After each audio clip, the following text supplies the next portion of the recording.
मुल्क के अंदर जब भी सियासी तौर पे माहौल ज्यादा घुटनज़दा होता है, इस मुल्क की खवातीन ने पॉलिटिकल तौर पर हिस्सा बन के उसमें स्पेस बनाई है।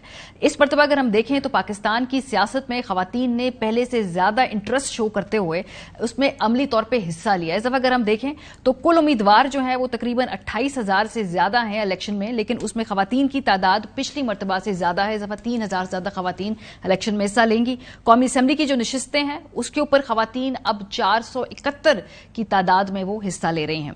सूबाई असेंबली की जो नशिस्तें हैं उसमें खवातीन उम्मीदवार 802 हैं। पंजाब असेंबली में ही खाली 437 हैं। सिंध असेंबली के अंदर जो है खवातीन उम्मीदवार 205 हैं। केपी के असेंबली के अंदर अगर हम देखें तो खवातीन उम्मीदवार 115 हैं। बलोचिस्तान में 45 हैं। कुल खवातीन वोटर जो है उनकी तादाद भी बड़ी है, 5,87,40,453। इस दफा अगर हम बात करें तो 11% ज्यादा खवातीन उम्मीदवारों ने कागजाते नामजदगी जमा करवाए हैं। जमहूरियत की जदोजहद में खवातीन का किरदार रहा है, ये कोई ढकी छुपी बात नहीं है। 1965 के सदारती इंतखाब में जब कोई भी अयूब खान के मुकाबले का उम्मीदवार नजर नहीं आ रहा था तो फातिमा जिन्ना हिज़्ब इख्तिलाफ की नुमाइंदा बनकर मैदान में उतरी। आसमा जहांगीर के वालिद को याया खान ने गिरफ्तार करके जेल भेजा तो उस वक्त किसी भी बड़े वकील ने केस लेने से इनकार किया। अदालत से इजाजत के बाद आसमा जहांगीर ने 21 साल की उम्र में वो केस खुद लड़ा। इस केस में न सिर्फ अपने वालिद को रिहा करवाया बल्कि डिक्टेटरशिप को अदालत से गैर आईनी भी करार दिलवाया।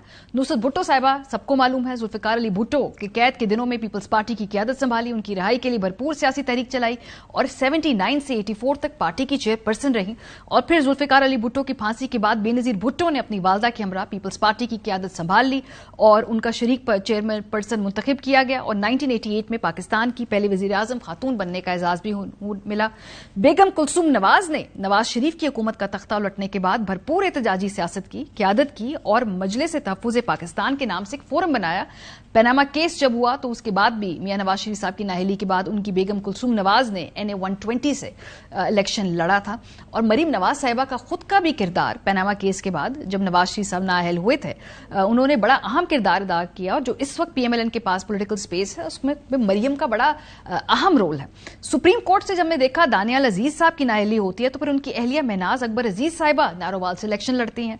2002 में हिना रब्बानी खर खानदान के बाज अफराद के नाअहल होने के बाद हिना रब्बानी खर साहिबा ने खुद इलेक्शन लड़ा और अब हम देख रहे हैं कि इस वक्त उस्मान डार और उमर डार की वालदा साहिबा इलेक्शन लड़ रहे हैं। तो इशू ये है कि जी खवातीन ये सब काम कर सकती हैं, तब इंतजार क्यों किया जाता है कि जब मर्द या नाअहल हो जाए या ज़ेरिया ताबू तभी खवातीन को पॉलिटिकल प्रोसेस में हिस्सा देना। इस वक्त भी हम देख रहे हैं कि यंग लड़कियों की बड़ी तादाद और खवातीन की बड़ी तादाद इस वक्त पॉलिटिकल प्रोसेस में बड़े आगे बढ़ रही है। ये एक हेल्दी इंडिकेटर है, जरा मुलाहिजा कीजिए।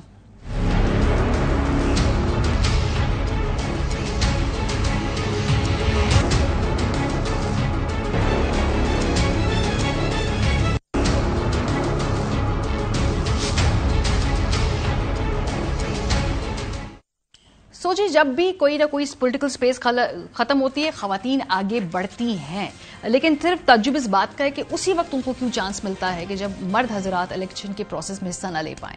ये लम्हा फिक्रिया है हमारे लिए।